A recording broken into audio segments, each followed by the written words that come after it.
Bien, mis estimados amigos, nuevamente estamos compartiendo con ustedes estos fundamentos de una cultura superior.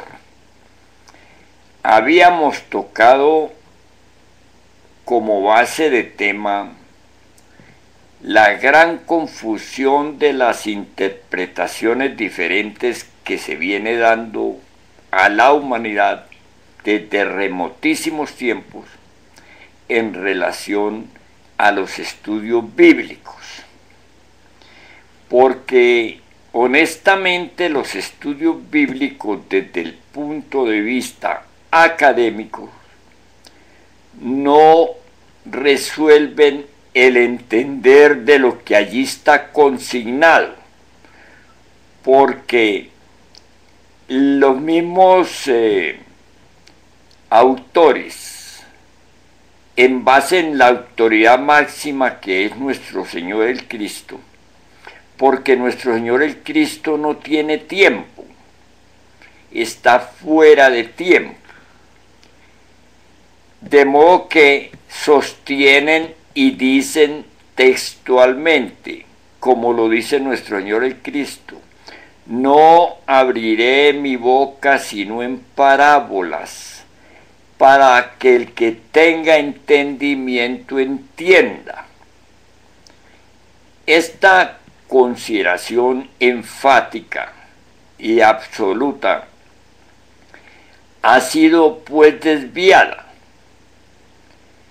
hacia el intelectualismo, hacia lo académico, hacia una cultura de la razón.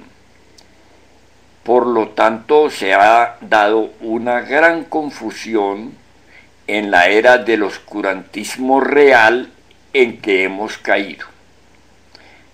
Total que si nosotros queremos echar unas bases de donde se pueda partir a los fundamentos del conocimiento superior, tocaríamos más atrás, veríamos pues cómo la cultura del paganismo, las que había antes del cristianismo actual, se llamaron el politeísmo,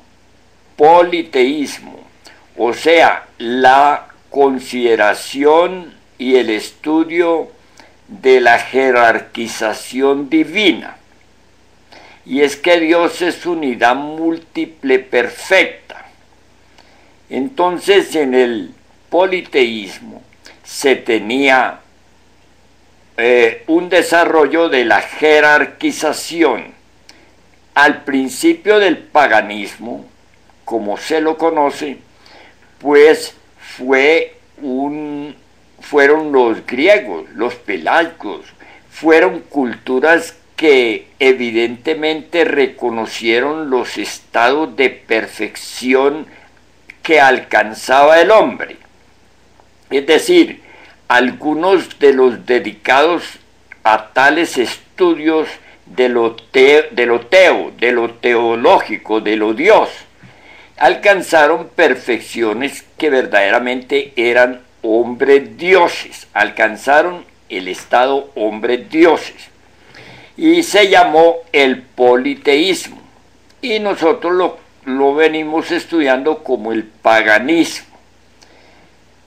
Pero con el correr del tiempo, como es lo natural, ese politeísmo se degeneró al punto de que muchos vagos, sinvergüenzas y oportunistas, sean de gobierno o sean de élites, se declararon hombres dioses, y así disponían de la vida y de la muerte de la gente y de los pueblos, al punto que fue una degeneración total.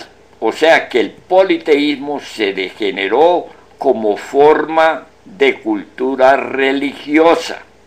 Y cuando una forma de cultura religiosa se degenera, la jerarquía superior divina determina el envío de de otra cultura, de otro mensajero que establezca un monoteísmo.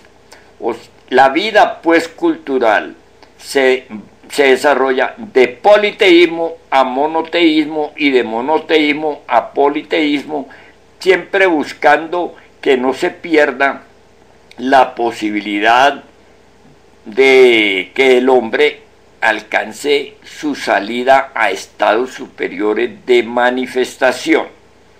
Cuando se degeneró pues el politeísmo, apareció el monoteísmo.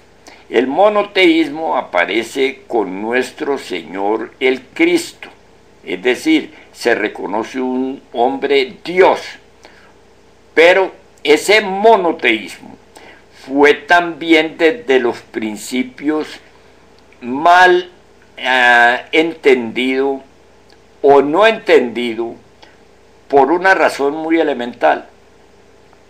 Los estudios del perfeccionamiento del hombre no son masivos, son individuales.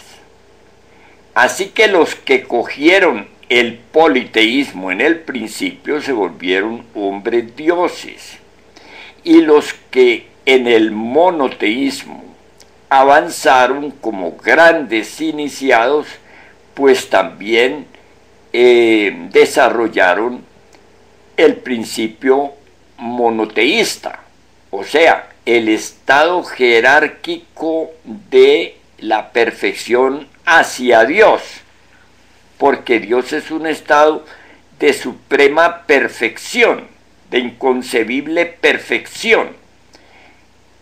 Y los hombres, obviamente, que proponen y conocen los desarrollos que van al perfeccionamiento, pues llegan a meterse, a entrarse en esa corriente del monoteísmo al estado tal. Pero no es el pueblo. El pueblo en sí, pues recibe lo del pueblo. Por eso se dice que las grandes religiones cubren dos áreas completamente definidas.